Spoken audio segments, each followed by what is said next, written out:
stop the funk. I can't stop it.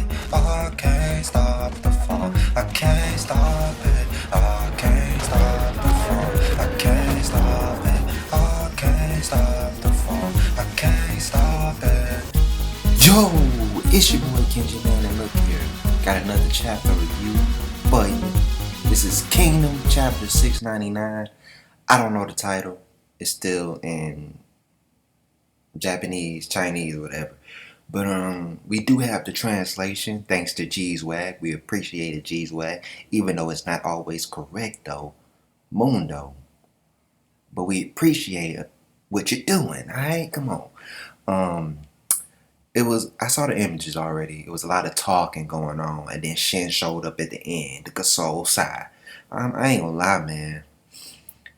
Who would have thought the first king to unite all China would be such a, sometimes, not always, but a little pansy. Like, he'd just be like, we killed 100,000 soldiers. I can't believe it.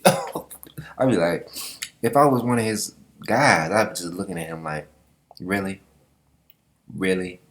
You know, the King Show had a nigga named Hakaku, who buried about 450,000 Zhao soldiers under the ground. He didn't blink an eye. He was like, fuck them niggas.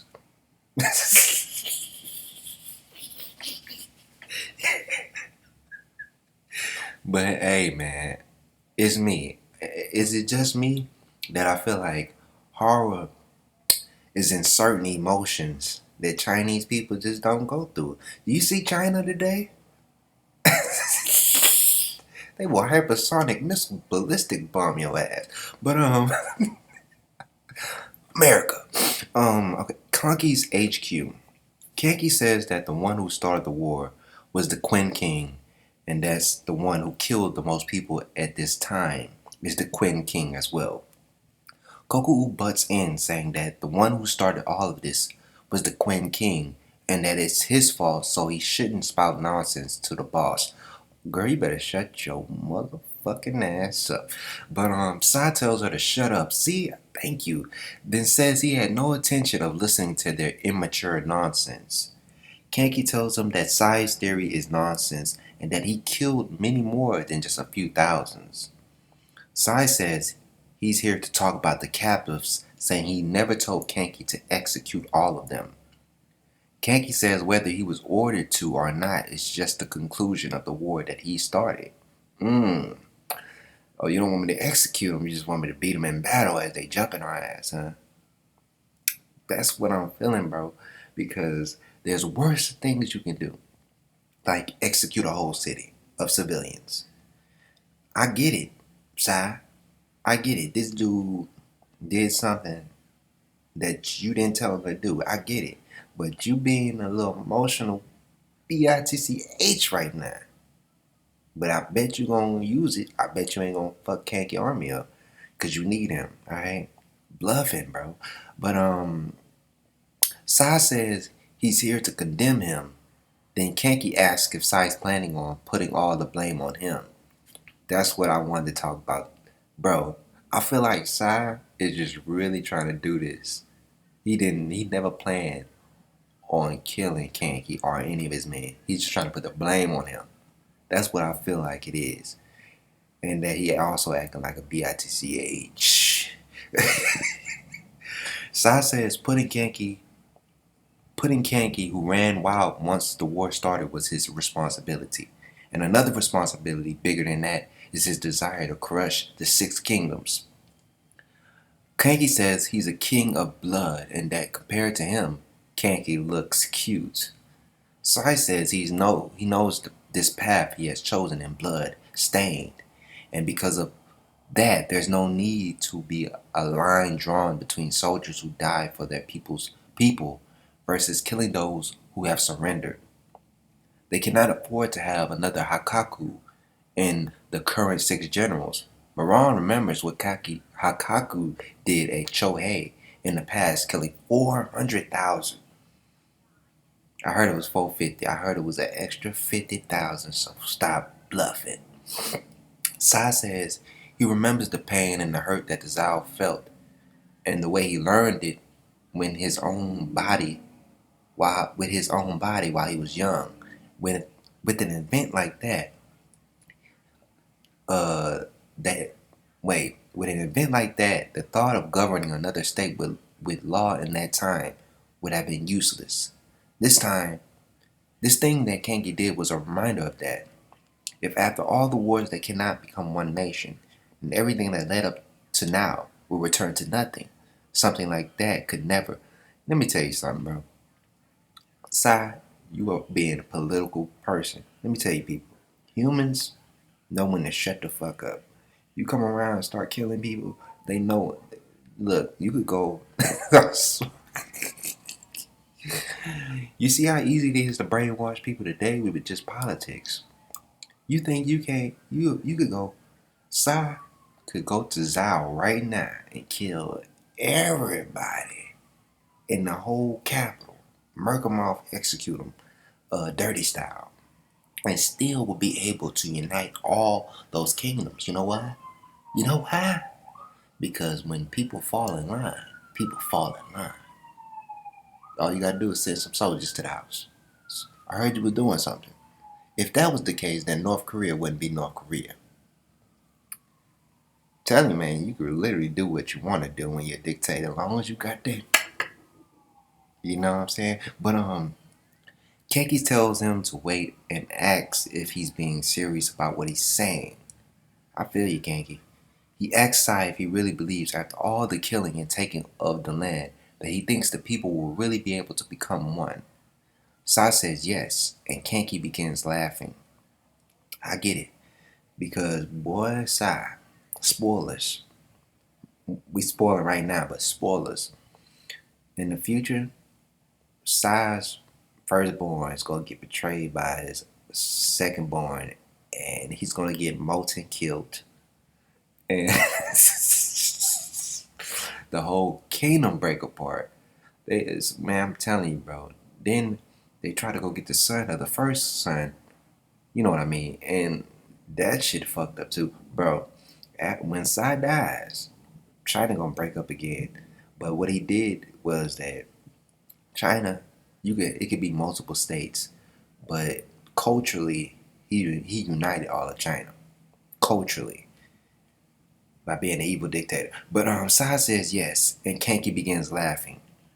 Then Kanki asks Koku what she thinks about it, if she can live happily with the Zhao. She says there's no way after what the Zhao did to the captured Rito. Even after they won against the Zhao, she'll refuse to live with them on their side and will kill them all instead. And I get this too. Let me tell you. Culturally, there's still gonna be, even if China's one culture, I mean, there's still gonna be cultural differences between people that live in the cities, farms, just in general from different regions. But you know how you get rid of that? you know how to get rid of that. Shit, Mongols. Ain't nothing unites a people than a common enemy. Alright? So, yeah. Even after they won against Zhao, she'll refuse to live with them on their side and will kill them all instead. She's just trying to make a point. Sai says he knows it'll be a hard path to take. And Kanki says it's not that it'll be a hard path, but that even if the wars disappeared, after the nation becomes one, the people will never work that way unless you keep killing their ass, right, Sai? What you gonna do, huh? Whatever, man. I'm telling you, man.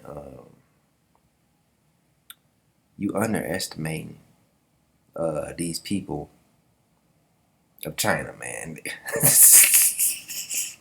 Kanki says the Queen King is expecting too much out of the people. Sai says what he says is right, then asks what's wrong with that. He says that it's because he trusts and hopes in the people that he is taking the faster route and becoming the king of the country. He says that he is not someone who is doing nothing and simply despairing like.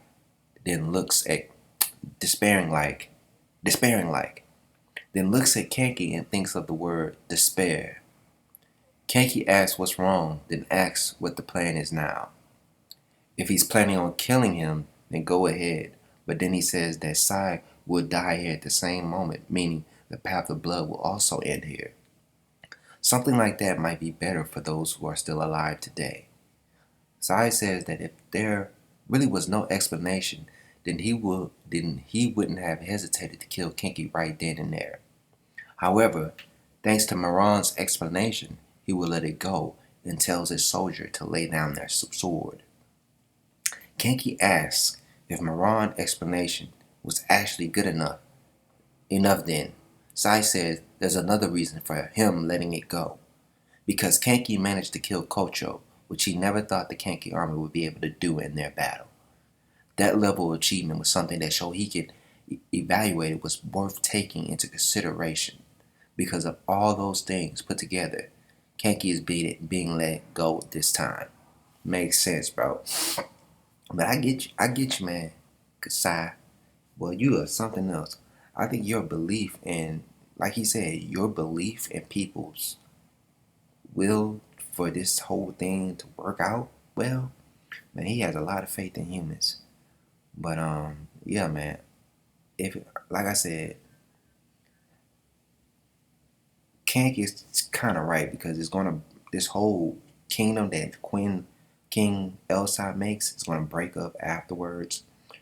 But like I said, the Mongols gonna come, and hey, ain't nothing like an enemy to bring us all together. A common enemy. Kagan then asks if he doesn't need to give up the seat of the six greats, and says he'll give the wing back if needed. Sai says in order to unite the nations, the strength of the six greats are needed. That hasn't changed even now, and says he'll leave it with Kanki for now. However, if something like this happens again, then he will really come for Kanki's head, and if next time he dares to put his feet up in front of the king, then he will chop off those legs right in that very spot, then leaves. Yeah, he let you off real easy because he needs you. Narration. In Quinn's tradition, there was a way to even out the wrongs through an exchange of heads in the battlefield. The records show that the Quinn had a lot of enemies cut down in battle, and this might explain why, however, nothing was recorded after the 100,000 beheading done by Kanki. While the Quinn king is down, Shin says, "So this is where you've been," and they greet each other. Motherfucker, Shin, what are you doing here? What the? Didn't Carrio 10 tell you not to come? But I already know next week is going to be another trying to explain how Shin even got there. But he was supposed to be going to the next city. My stomach breaking down food if you hear it growling. I don't know why. I think it was them eggs. But yeah, man, it was an alright chapter. It's a lot of talking. Let me go back to this narration. The records show that the Quinn had a lot of enemies cut down in battle, and this might explain why, however, nothing was recorded after the 100,000 beheading done by Kanki.